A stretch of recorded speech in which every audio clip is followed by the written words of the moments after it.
Hi everyone, this is New York State Assemblyman Pat Burke. I'm doing a little selfie video to answer some of the questions that you had for me. It's a little bit different this year with COVID-19. We're just all doing the best we can. So thank you for hearing me out. Thank you for sending questions. And here we go. Okay. So the first question is, what is the single asset that you bring with you to the office? I would say I don't know if I could narrow it down to just one thing, but I would say it's like all of us, it's a composite of our life and our experiences and who we are. For me, I didn't come from a privileged background, so I grew up in South Buffalo. We didn't have much money growing up. We didn't, we certainly struggled, and so for me, I think understanding what it's like to be down is a great benefit for me. Understanding that, so everything me and my family have, we worked really hard for and we fought for.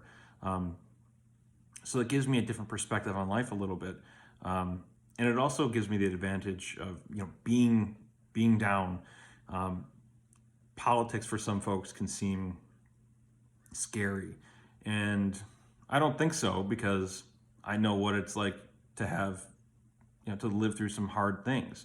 And so I think that's actually been a great advantage for me going into the political arena and looking at things and just saying, okay, I can handle this, because I've handled much worse in my life.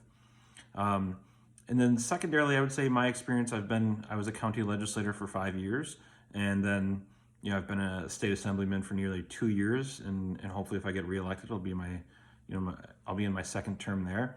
And so not just jumping from private life to public life in the state legislature, starting off in the county gave me an opportunity to develop my skill set, to understand how to navigate through difficult circumstances and through trying to get legislation passed and what it takes to do that.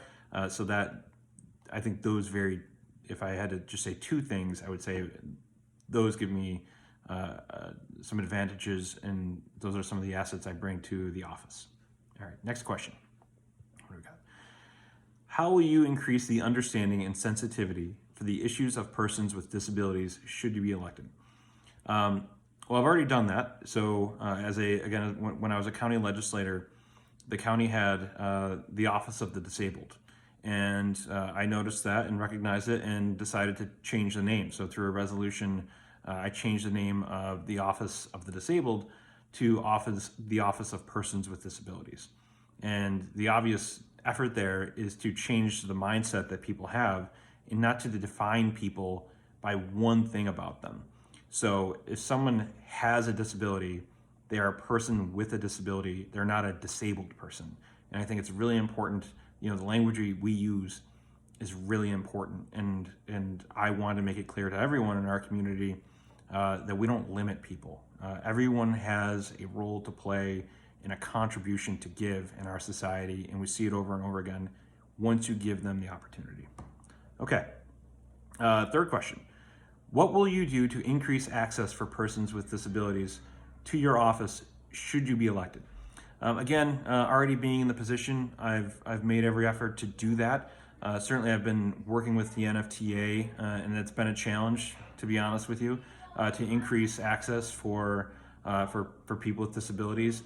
They have some unique challenges, and not having a functioning NFTA system really limits their ability to get around. And in a sprawled out community like Buffalo and Western New York, where the population is not necessarily all in the urban core, where you have someone who has to get to work, but bus schedules and bus hours and bus routes are not to the level they should be, and not to the timeliness that they should be, is a real problem, especially for someone with a disability. So I've worked on legislation, and we've been trying to get that passed. It's not easy. Certainly, while we have budget issues with the state, it's made it more challenging during this COVID environment that we're in. But I'm trying to do everything in my power with my office to make that a reality and improve the transportation abilities of everyone, especially people who have a disability. Okay, let's see here. Next question. what are your funding priorities in the New York State budget? Well, I would generally say my priority now is making sure that we get resources in the New York State budget. So we are deeply underwater. We are in a fiscal crisis because of COVID. And so we need the federal government to do right by us, by every New Yorker. Unfortunately, we're seeing this sort of awful political game being played where we're no longer just Americans or even New Yorkers, we're blue staters because it's considered a democratic state. So to have a federal administration unwilling to really help because they don't think it's politically beneficial to them, which basically means because of politics, they're willing to cause harm to New Yorkers. We have to call it for what it is, and we have to fight that. And so I'm using my office to fight that. But in the meantime, if we can't rely on our own federal government to help us in our time of need, then we also have to get creative. And so some people would say get creative and find ways to cut things. But when you really look at the needs of New York, like, what are you going to cut? Are you going to cut schools? I don't think so.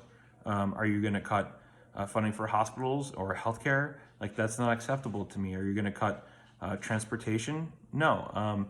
So there are greater needs. There are no creative ways to cut without causing pain to real people. What we've seen is billionaire wealth skyrocket during this pandemic.